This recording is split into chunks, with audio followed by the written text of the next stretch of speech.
नमस्कार शेतकरी मित्रांनो, मी छोटू गुटले। आज आपण नाशिकमध्ये आडगाव गावामध्ये आलेलो आहे अशोक भाऊ माळुदेंकडे। त्यांचा एकदा 11 महिन्याचा पेरूचा प्लॉट आहे।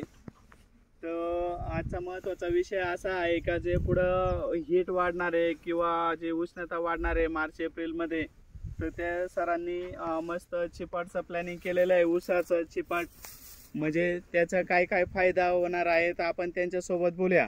नमस्कार साहेब। नमस्कार। आता हे किती दिवस आले ऊसाचा चिपट टाकून सर तुम्हाला? एक महिना झालाय आता टाकून। एक महिन्यानंतर मला झाडाची ग्रोथ हा आणि क्वालिटी म्हणजे ते एकदम त्याला ते आलं। म्हणजे ते दिल्यानंतर तुम्ही काय फरक म्हणजे फरक एकदम झाड एकदम याच्यामध्ये होतं ते म्हणजे एकदम कसं ड्रिपने पाणी दिल्यानंतर ते झालं। म्हणजे ड्रिपने पाणी दिलं, समजा किती तास दिलं तुम्ही पाणी? मी 3-3 तास देतो हप्त्यातून फक्त। पण मग झाडाला लगेच ग्रीनरी वगैरे लगेच सर्व आली। ओके।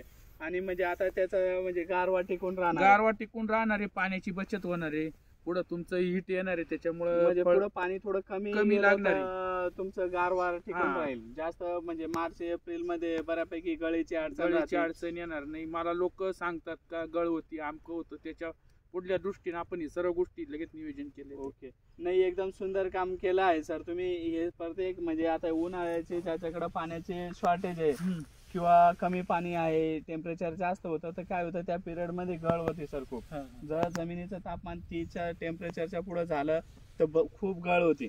मग त्या हिशोबाने जर तुम्ही हे किंवा फ्लडिंग आता याच्यासाठी ते चालू आहे आपलं फ्लडिंग एक करून व्यवस्थित तुम्ही आता ही माती पण लावून दिली साईडने, म्हणजे इकडे तिकडे हलत नाही, उडणार नाही ते। हे होतं नुसतं टाकलंय म्हणून टाकायचं नाही, काही काम चालूच आहे ना त्याचं साहेब। आता हे माती लुटून देऊ आपण थोडी आणि पाणी फ्लडिंग एकदा करून देऊ, म्हणजे थोडा गारवा टिकून राहील। किती चिपाट लागलं मग? किती पैसे लागले? चिपाट मी जास्त टाकलंय, नाही भरपूर टाकलंय, नाही दिसतंय ना एकदम म्हणजे एवढं चिपट जास्त टाकलं, कारण गाडीवाला मला म्हणे काय एवढं चिपट घ्यावं लागेल तर गाडी खाली करतो, म्हणलं ते टाकून नाही 160 गाठी मध्ये 1 एकरचं काम होऊन जाते। पण एवढा जर टाकलाय तुम्ही, हा काय साधा गारवा राहणार? तेच ना, 160 मी जवळ 200 गाठी टाकून दिलेल्या आहे आता।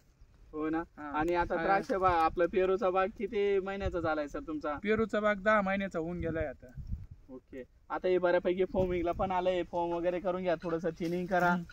हे जे आहे ना आता हे इथं तुम्हाला दोघं याला फॉर्म लावायला जमणार नाही। आता हे बऱ्यापैकी ना म्हणजे यांनी एनर्जी वळून घेतली, पण जेव्हा तुम्ही इथं फॉर्म पिशवी लावाल तर हे दोघं फळांना ते तुम्हाला पॉसिबल होणार नाही। ही काही पहिले कटिंग करून घ्या कैचीने। चालेल, ठीक आहे।